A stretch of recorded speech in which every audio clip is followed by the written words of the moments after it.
우리 함께 한번 선포합시다. 내 눈이 이 땅에 충성된 자를 살펴 나와 함께 거하게 하리라. 아멘. 이 시편 101편 6절의 말씀을 가지고 우리가 한 해를 쭉 살펴왔는데요. 하나님의 그 거룩하신 임재와 함께 거한다라고 하는 것이 어떤 의미냐라고 하는 것을 신약성경, 특별히 오늘 읽은 본문의 말씀은 하나님의 집이라고 하는 개념으로 우리에게 분명하게 보여주고 있습니다. 오이코스라고 하는 것이 바로 그 단어인데요. 제가 전에 LA에서 교회를 섬길 때 우리 교회에 지향하는 바가 무엇이냐라고 이야기하는 것을 한 단어로 정의하는 그 목회 철학을 가지고 모든 교육자들이 연구해서 정의한 것이 이 남가주의 LA라고 하는 곳에서 어떤 목회를 할 것이냐라고 하는 중요한 방향을 오이코스라고 하는 것으로부터 시작합시다라고 이렇게 결론을 내가지고 오이코스라고 하는 개념으로 모든 것들을 세팅했던 그런 기억이 있습니다. 오이코스라고 하는 건 집이라는 건데요. 단순히 그 집의 그 건물을 말하는 것이 아니고 그 집에 사는 사람들의 가족관계만을 제한해서 말하는 것이 아니라 그 집에 거하는 모든 생명체가 다 그 가족, 하나님의 집이라고 하는 그 집의 개념 안에 다 포함되는 그런 개념입니다. 그래서 누구의 집이다라고 이야기할 때 이 오이코스라고 하는 단어를 쓰게 되면 그 집에 숨쉬고 있는 모든 생명, 그것이 자유자나 종이나 어떤 형태의 생명이든지 다 그 그늘 아래 거하는 그런 바운더리 안에 있는 존재들이라고 하는 개념으로 다 묶여지는 거죠. 하나님의 집이라고 하는 것을 특별히 바울은 교회가 무엇인가라고 하는 개념으로 더 집중해서 보여주고 있습니다. 교회가 무엇이어야 되느냐? 하나님의 가족관계, 그리고 그 가족관계가 혈연이든 아니면 어떤 권위 아래 종속되어 있는 것이든 모든 영역 안에서 하나님으로 말미암아 다스림을 받는 그런 관계, 이것이 하나님의 집이라고 하는 것을 우리에게 보여주고 있습니다. 지금 계속 디모데에서 창조의 원리가 복음의 원리라는 것을 여러분들에게 말씀드렸고, 복음의 원리로서 세워지는 교회의 기초는 가족이다, 이렇게 가정이다 이렇게 말씀을 드렸는데, 그것이 어느 한순간에 느닷없이 등장한 것이 아니고 하나님과 함께 거함이라고 하는 개념이 계속적으로 전달이 되었고, 그것은 오이코스라고 하는 헬라어 안에서 더 분명하게 잘 보여주고 있는 거라는 거죠. 그 하나님의 집이라고 하는 것은 15절에 보면 살아계신 하나님의 교회요 진리의 기둥과 터이니라, 이렇게 설명해 주고 있습니다.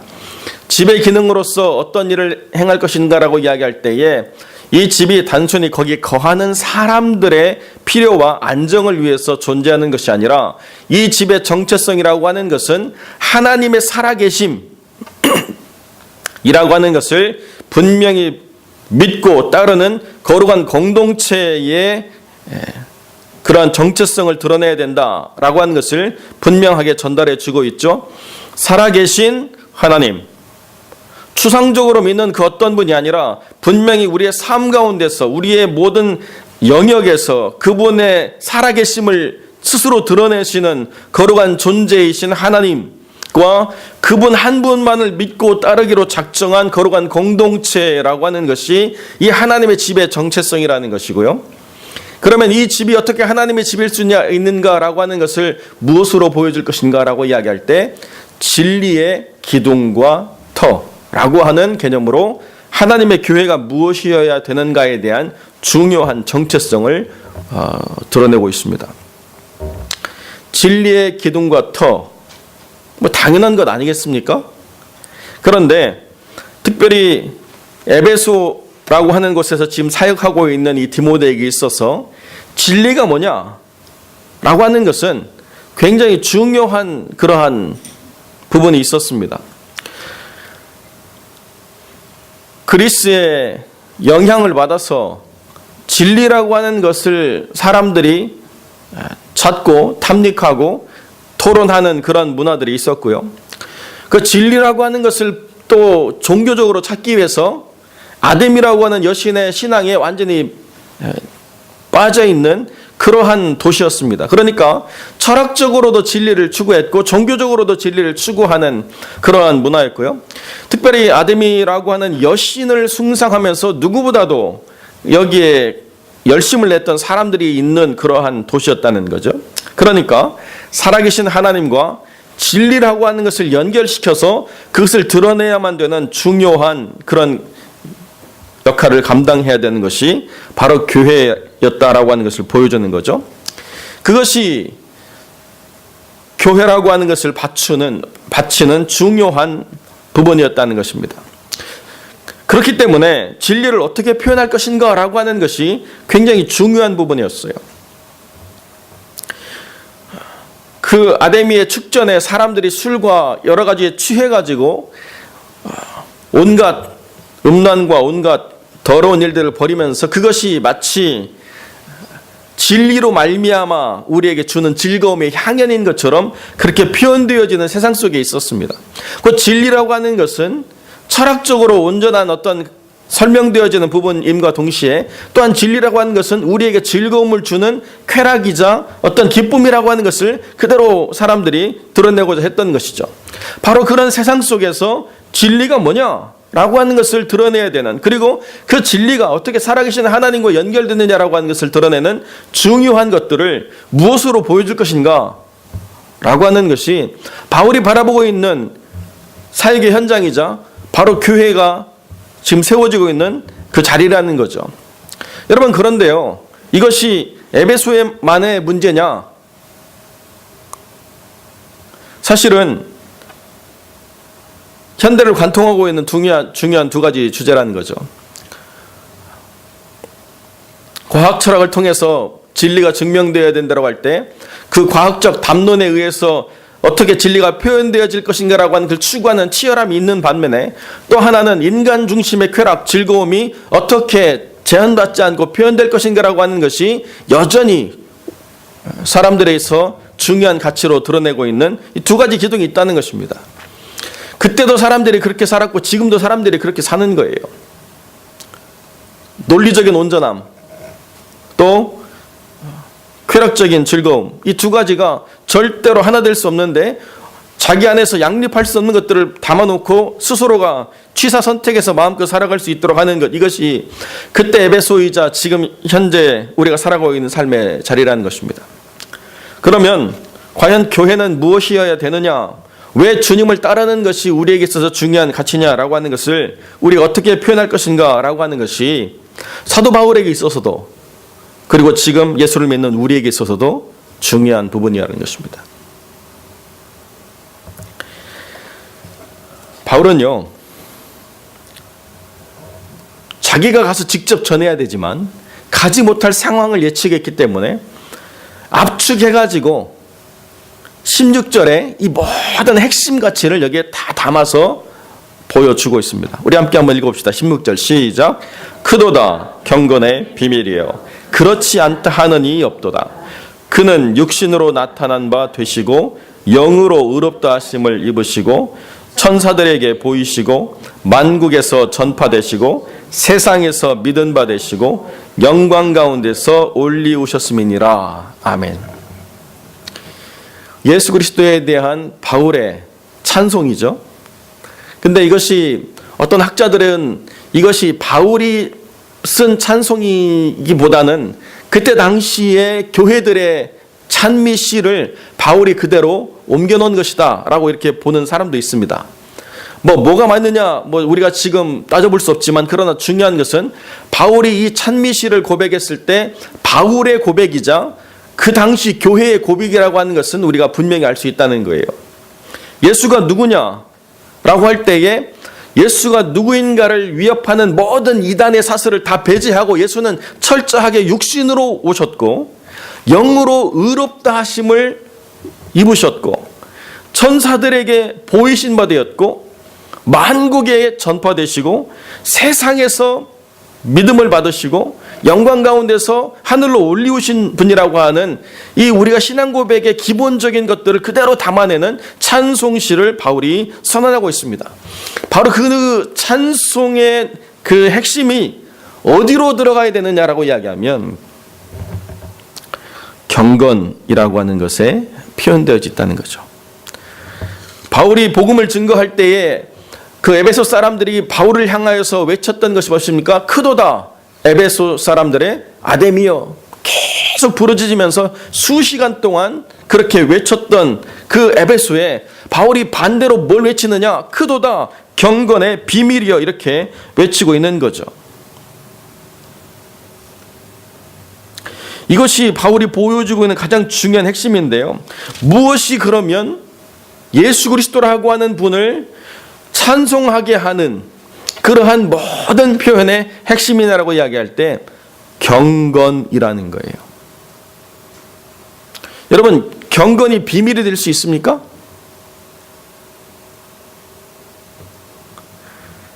계시는 비밀이 될 수 있다고 얘기해요. 나만 아는 거. 기도는 비밀이 될 수 있다고 이야기합니다. 경건이 비밀이 될 수 있나요?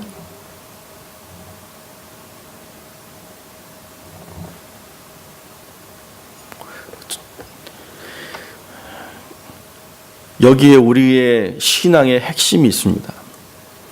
어떤 학자는 바로 이 16절이 바울 사상의 핵심이다 이렇게까지 이야기하고, 디모데전서에 있어서만큼은 이 16장이 모든 것에 압축되어 있는 말씀이라는 거예요.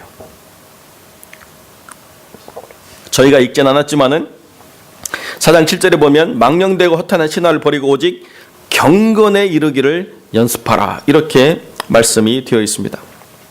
또 디모데 후서에서 다시 바울이 이야기하지만 경건의 모양은 있지만 경건의 능력을 부인하는 자로부터 너는 돌아서라, 이렇게 이야기하고 있는 거죠. 그렇기 때문에 사도 바울이 오랫동안 목회 현장에서 애쓰며 수고하고 선교적인 역할들을 다 감당하고 난 다음에 만들어낸 엑시엄, 가장 중요한 핵심적 가치가 어디 있느냐라고 이야기할 때에 경건이라고 하는 것에 집중되어 있다는 거예요. 주를 따르는 모든 신앙의 믿는 행위가 어디에 집중이 되느냐라고 하는 것을 집약해 보면 거기에 경건이라는 중요한 가치를 담아낼 수 있다. 그런데 사람들이 경건을 어떻게 생각하냐면 율법주의로 생각한다는 거예요. 행위의 온전함, 사람을 질식할 것 같게 만드는 어떤 원칙 적용, 이것이 경건이라고 생각하게 되는 부분이 있다는 거죠. 그러니까 경건하려고 하면 감정을 죽여야 되고, 경건하려고 하면 즐거움을 따르지 말아야 되고, 경건하려고 하면 뭔가 일관된 삶에 아주 집약된 어떤 형태가 있어서 한 시간도 허비해서는 안 되고, 기계적으로 움직여야만 우리가 경건을 표현한다고 생각하는 부분이 있다는 것입니다. 우리가 흔히 경건하다고 말하는 것의 모든 표현은 어디에 머물러 있느냐라고 이야기하면 그 사람의 삶이 누가 봐도 흠잡을 데 없는 완벽한 행위로 드러나게 될 때 경건이다라고 하는 것을 우리는 생각하게 된다는 거죠. 머리에서부터 발끝까지 표현하는 모든 것들이 다 우리가 생각하는 경건이고, 그 사람이 지켜야 될 시간이라고 하는 것이 경건이고, 그 사람이 이렇게 마땅히 해야 될 무엇이 다 경건이라고 하는 것을 우리는 생각하게 된다는 것입니다. 우리는 어쩌면 사도 바울이 말했던 것보다도 더 극대화된 경건의 기준을 가지고 살아가는지 모르겠어요. 여러분, 2000년 전에 시간을 어떻게 썼을 것 같습니까?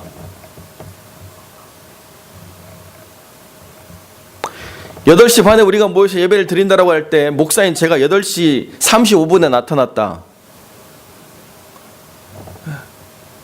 30분부터 불안하죠. 왜 목사가 안 나타날까? 예배 시간은 30분인데.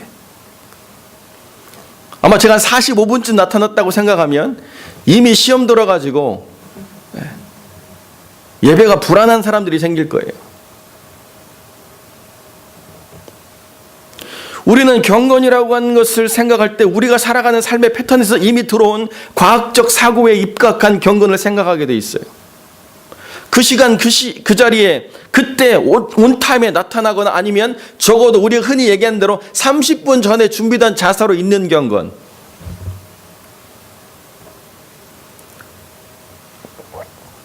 이게 경건이냐 이거예요. 지금 바울이 말하고 있는 그 바리새적인 율법주의를 경건이라고 말하고 있느냐, 이게 지금 우리가 생각해 봐야 될 거라는 거죠.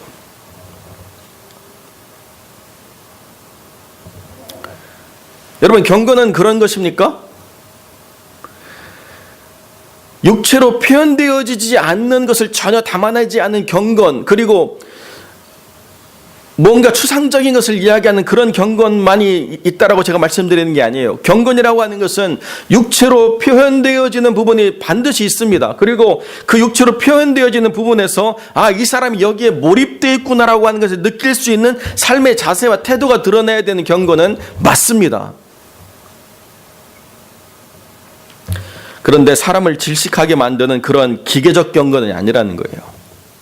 과학적 사고가 우리에게 삶에 미쳐서 모든 판단의 기준이 되는 그런 식의 경건이 아니라는 것입니다.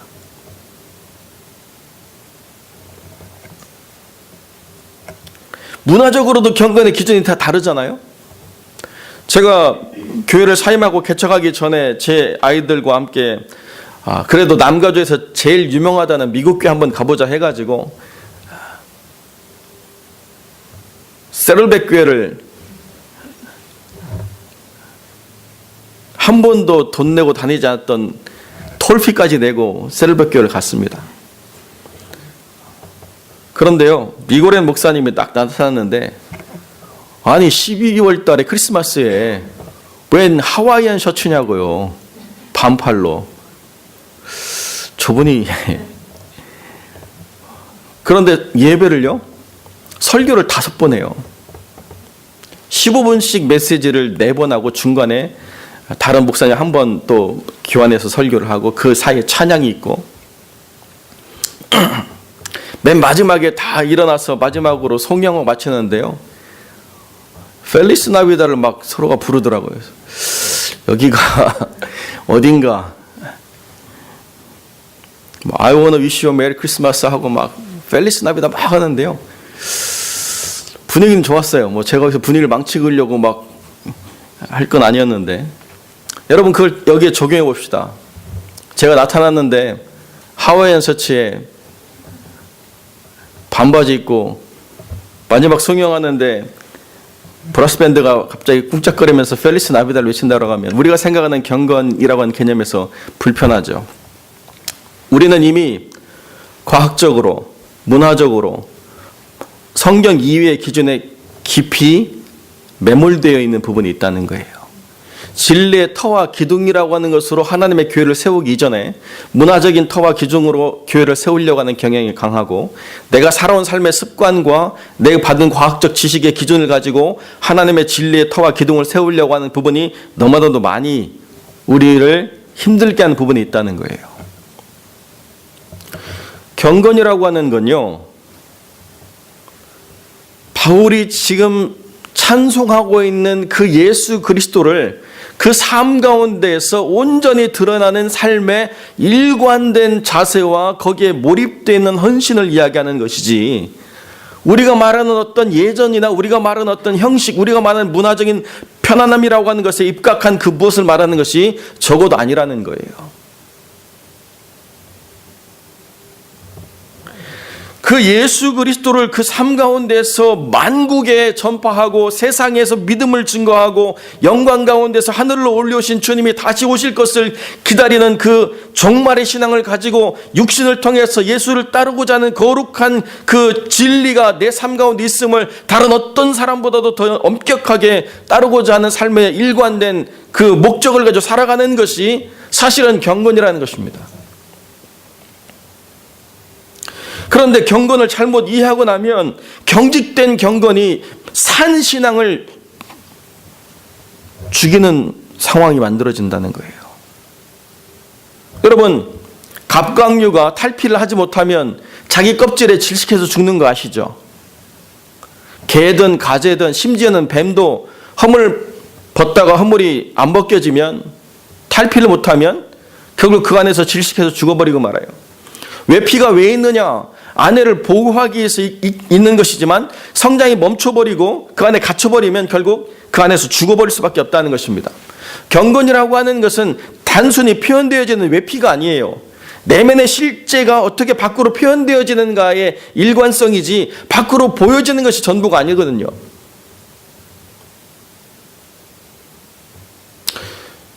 우리의 경건은 시계를 기준으로 돌아가야 돼요. 그게 우리에게 편해요. 우리의 경건이라고 하는 것은 한국인의 사고 또는 이민자의 어떤 기준에서 습득된 어떤 문화적인 기준을 가지고 받아들이기 불편하지 않아야 경건이라고 말해줄 수 있어요. 그러나 그 내면 깊은 곳에서 어떻게 육신으로 나타나신 바 되고 영으로 의롭다 하심을 입은 주님을 알아가느냐라고 하는 삶의 자세를 보기에는 우리 스스로 배운 바가 없거나 또는 내면의 기준이 없어서 판단을 하지 못하는 삶의 어리석음에 빠질 수가 있다는 거죠.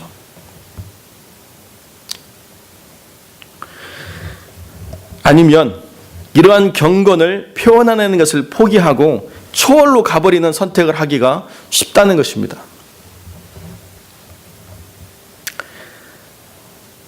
제가 이렇게 책을 사러 가면 그 서점에 눈에 띄는 책이 있어요.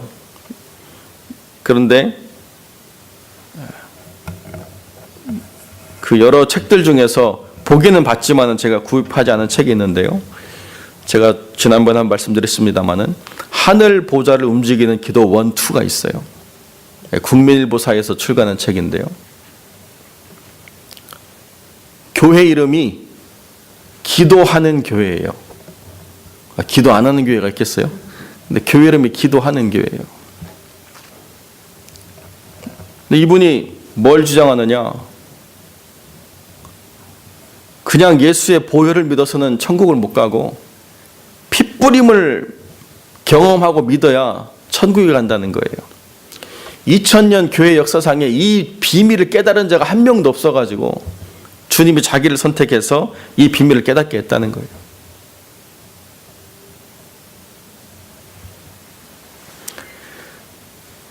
심지어는 마치 그 핏부림의 권능이 자기에게 있어가지고 주님의 이름으로 선포하면 무슨 미사일처럼 날아가가지고 멀리 있어도 그 사람의 모든 영적 문제를 해결하는 능력으로 드러난다는 거죠.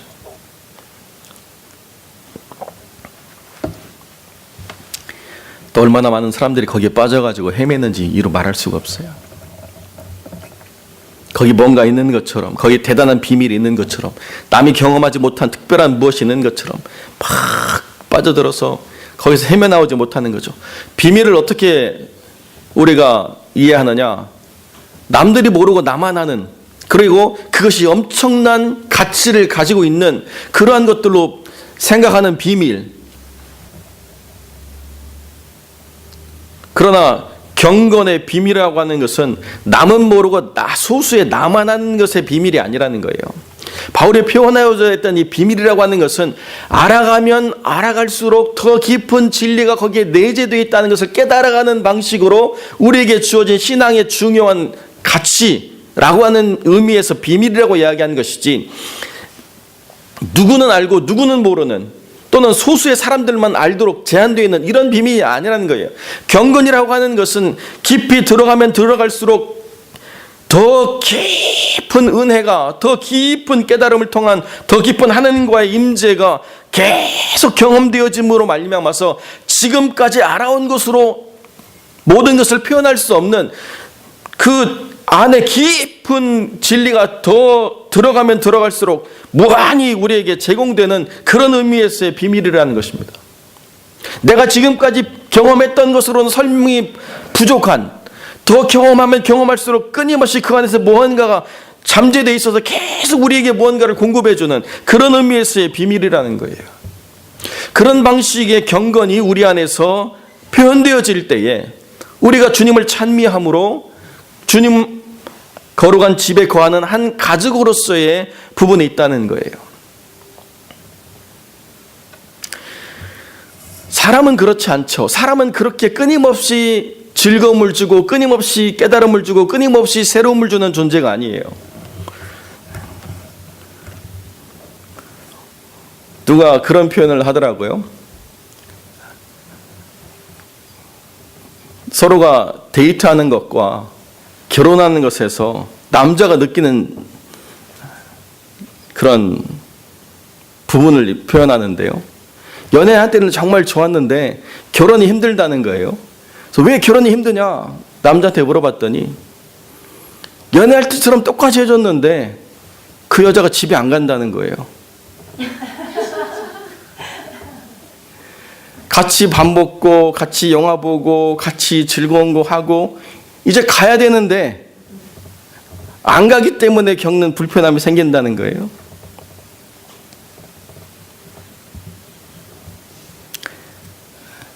더 이상 내가 줄 게 없다는 거죠. 사람의 가족은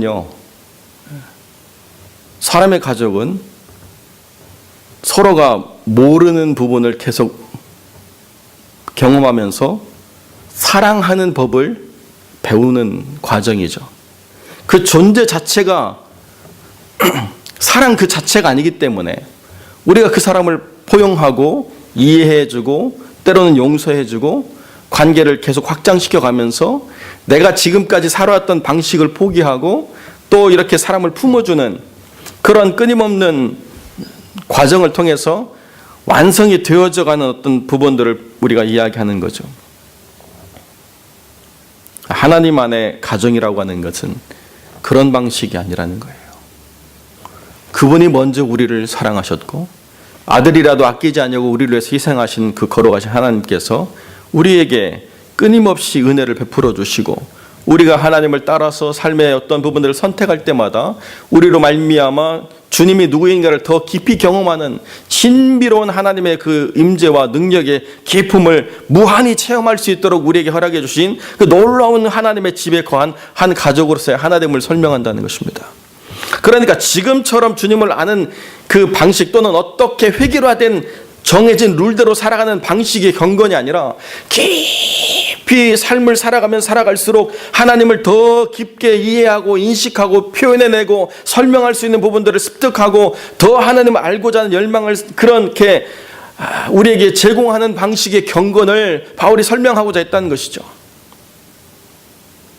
일평생을 살아도 다 설명할 수 없는 하나님의 그 거룩하심에 내가 참여하는 방식으로서의 경건, 그것은 어떤 방식을 그냥 답습함으로 얻는 것이 아니라는 거예요. 누가 이렇게 했기 때문에 나도 그렇게 하면 동일한 효과를 얻을 수 있다고 말할 수 있는 그런 게 아니라는 거예요. 어떤 사람은 5시간을 기도해도 자기의 본질을 바꾸지 못하는데 어떤 사람은 순탄하게 걸어가요.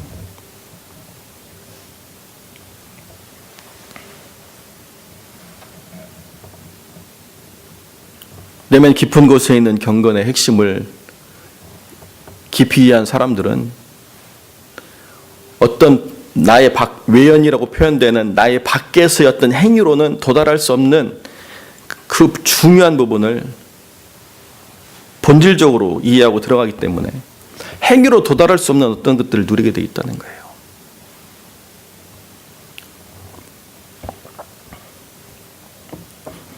어떤 사람은 매년 40일 금식 기도를 한다고 합니다. 그런데요, 매년 40일 금식 기도를 해도 그 속사람이 하나도 안 바뀐 사람이 있어요. 다이어트에는 효과가 있을는지 모르겠지만 속사람을 바꾸는 데는 별로 효과가 없어요. 어떤 사람은요, 하루 한 끼도 못 굶는 사람이 있는데요. 그 사람의 가장 큰 결단이 뭐냐? 사순절 성금요일 날 아침 한 끼 굶는 것도 기도하고 굶어야 될 정도로 삶이 순적해요. 그분이 표현해내는 예수의 깊이가 달라요.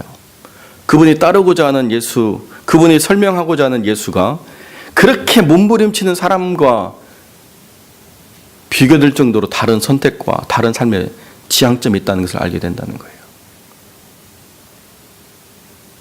무엇이 문제냐?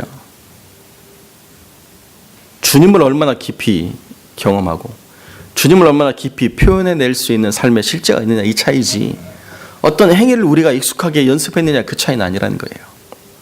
경건의 모양만 있지만 경건의 능력을 부인하는 이 세태 속에서 우리가 어떻게 돌아설 것인가라고 이야기할 때 핵심은 어디에 있느냐? 어떤 방법을 따름이라고 하는 것이 있지 않다는 거예요. 내가 주님을 어떻게 알기를 원하느냐라고 하는 내 열망 가운데 주님이 나를 어떻게 만나 주시냐고 하는 그 주님과의 만남이 모든 것을 설명하는 것이지, 내가 주님에 대한 열망이 하나도 없는데 어떤 행위를 가지고 그것을 대체할 수 있다라고 하는 것은 말이 되어지지 않는다는 거예요. 경건의 핵심은 뭐냐? 주님을 향한 열망이라는 거예요. 그리고 내가 그 주님을 향해서 그 열망으로 내 온 생애를 정말로 다 주께 드리고자 할 때에 그렇게 나를 만나주시는 주님 안에서 내 삶 가운데 표현되어지는 것, 그것이 경건이라는 것입니다.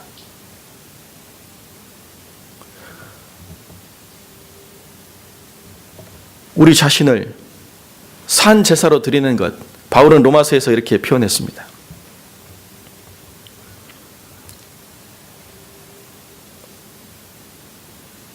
우리 스스로가 경건을 육체의 연습으로 생각한다고 한다면 우리는 이내 곧 매너리즘에 빠지게 됩니다. 처음에는 뜨거움으로 다가왔지만 이제 곧 어느 시간이 지나고 나면 그건 그냥 평범한 것이 되어버리고 말아요. 우리가 신앙을 위해서 뭔가 결단하고 주님을 위해서 한 해를 살아오면서 내가 주를 위해서 이것을 해야 되겠다라고 하는 그것이 육체의 연습이 되고 나면, 처음에는 좀 부담이 있지만 익숙해지고 나면 어떻게 하는 것은 이미 줄줄 꿰고 있는 것이 됩니다. 할 줄 아느냐 못하느냐의 차이는 단순히 기간의 차이지 내재되어 있는 가치의 차이가 아닌 경우를 우리는 많이 보게 돼요.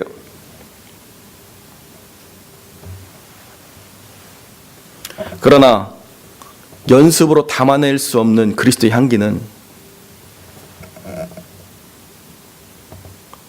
정말로 그 사람 속에 무엇이 있는가를 분명하게 보여주는 차이가 된다는 것입니다.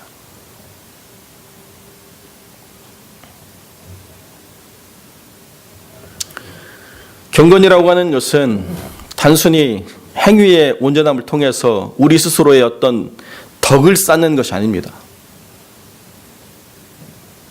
불교에서 말하듯 우리가 뭔가 선을 쌓아서 적선함으로 우리가 얻는 유익에 대한 이야기를 하는 것이 아니에요. 경건이라고 하는 것은 우리의 삶에서 얼마나 주님을 향한 간절함이 있느냐라고 하는 내용에 대한 이야기입니다. 그렇기 때문에 제가 강단에 서서 항상 자제하는 것은 무엇이냐면, 행위를 이야기하게 되면 사람들이 그 행위를 하는 것은 빠른데 그 행위가 무엇을 담아내야 되는가에 대해서는 더 깊이 생각하지 않기 때문에 행위를 무엇으로 규정하는 어떠한 적용보다는 담아내야 될 내용이 무엇인가를 설명하는 것에 더 많은 시간을 제가 드리려고 하는 것입니다. 무엇을 할 것인가는 사실 무엇을 표현해낼 것인가에 달려있는 거예요. 그렇기 때문에 무엇을 할 것인가를 자꾸 이야기하는 순간 제가 원하는 어떤 외형은 쌓여지지만 담아내고자 하는 실제가 없기 때문에 기계적 적용으로 사람들이 획일화될 수밖에 없다는 것이 우리가 피해야 될 교회의 어떤 경건의 모습이라는 거죠.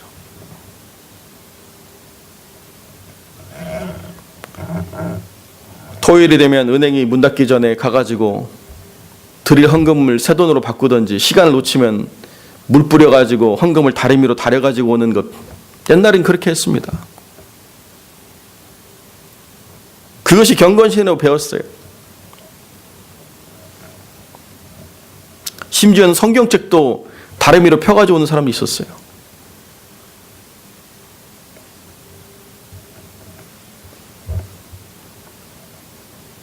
그게 표현해내는 그 방식에 담겨져 있는 주님에 대한 열정이라고 한다면 아름다운 거죠. 그러나 그 자체로 그냥 마땅한 것이 된다고 한다면 굳이 그것을 따를 필요는 없다는 것입니다. 바울은 전 생애를 통해서 경건이 무엇인가에 대한 깊은 이해를 했습니다. 그렇기 때문에 어느 교회에서 비난받을 것들을 두려워하지 않고 유대 사람들에 의해서 이상하다라고 이야기하는 모든 비난에 대해서 전혀 주저하지 않았습니다. 그 율법적인 경건을 따르면서 본인이 얼마나 취할 이득이 있었는가를 너무나도 잘 알지만 바울은 전혀 그렇게 하지 않았습니다. 그 사람들의 눈에 보이는 경건을 조금만이라도 닮아서 표현해 주었다고 한다면 얼마든지 그 사람들과의 문제가 하나도 없었을 그 방식을 전혀 따르지 않았다는 거예요. 그렇게 고집불통으로 그렇게 우리가 원하는 거 하나도 안 들어주는 그 사람이 어떻게 경건을 이야기할 수 있는가? 표현해내는 삶의 방식이 있는 것이 아니라 담아내고자 했던 그 핵심에 오직 주님이라고 하는 그 가치로 충만한 삶이었다는 거예요. 육신으로는 나타나신 바 되었고 영으로 의롭다심을 입으시고 천사들에게 보이시고 만국에 전파되시고 세상에서 믿음 바 되시고 영광 가운데 올리신 주님을 들어서 하는 게 아니에요. 그분이 경험했고 담에색 두상에서 만난 그분과 주님이 오라고 하시는 그 순간까지 동행한 삶 가운데서 그분의 찬송으로 표현되어진 언어로 설명하시는 주님, 이것을 그 경건이라고 하는 내용에 담아냈다는 것입니다.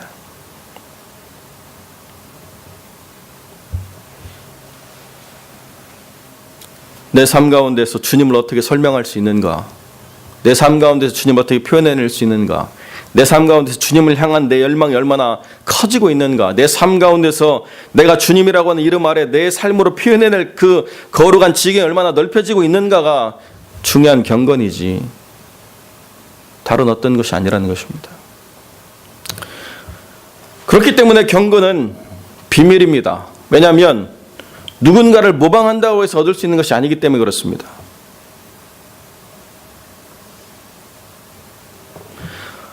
바울에게 있어서 디모데는 중요한 사람이었지만은 나를 본받는 자가 되고 나를 따르는 자라고 되라고 이야기할 때 단순히 그냥 카피캣이 되라고 이야기하는 것이 아닙니다. 또 다른 바울이 필요한 게 아니에요. 바울이 따르고자 했던 그 핵심, 그것을 어떻게 표현해내느냐라고 하는 것을 디모데에게 전해주고자 했던 것이죠. 사랑하는 성도 여러분, 이 한 해의 마지막 때를 우리가 보내고 있습니다. 여러분의 삶 가운데서 예수를 어떻게 알기를 열망하고 예수를 어떻게 표현해내기를 열망하는가에 대한 그 지경이 어떻게 넓혀져 왔는가를 생각해 볼 그런 때에 우리가 있는 것이죠. 단순히 무엇을 했느냐 안 했느냐는 그 다음의 문제입니다. 예수를 향한 열망이 시들어지고 주님을 향한 삶의 자세가 무너져 가면서 겉모습만 붙잡고 있다고 한다면 영적 위기에 우리가 직면해 있는 것입니다. 그러나 한 해를 우리가 보내면서 그분을 향한 열망이 더 커지고 그분을 표현해내고 싶은 거룩한 동기가 더 다양해진다고 한다면 우리는 경건의 비밀을 참여하고 있는 거룩한 백성이라는 것이죠. 여러분의 삶 가운데서 어떻게 경건을 경험하고 그 비밀에 참여할 것인가를 더 깊이 생각하는 거룩한 성도의 삶이 되시기를 주님의 이름으로 간절히 축원드립니다. 기도하겠습니다. 참 좋으신 아버지 하나님, 감사와 영광을 주께 돌립니다. 그 누구도 그 삶 속에서 주님이 아니고서는 체험할 수 없는 이 경건의 비밀을 우리 모두가 다 맛보며 우리 모두가 다 서로를 밝히면 거룩한 주의 교회가 될 수 있도록 은혜를 베풀어 주시길 간절히 소망합니다. 서로 안에 있는 어두움들을 몰아내는 빛이 되게 하시고 교회를 오염시키는 모든 것들로부터 진리의 터와 기둥으로 우리가 세워져서 하나님의 교회가 매몰되지 아니하고 든든히 세워질 수 있도록 은혜 베풀어 주시고 또 세상을 능히 감당하는 능력 있는 교회로 세워져 갈 수 있도록 주님 은혜를 더하여 주시옵소서. 주님을 알아가는 지식, 그리고 주님을 따르는 자의 그 삶에 걸어간 열매들로 가득한 경건의 삶이 될 수 있도록 주님 은혜를 베풀어 주시길 간절히 소망하며 거룩하신 우리 주 예수 그리스도 이름으로 기도드립니다. 아멘.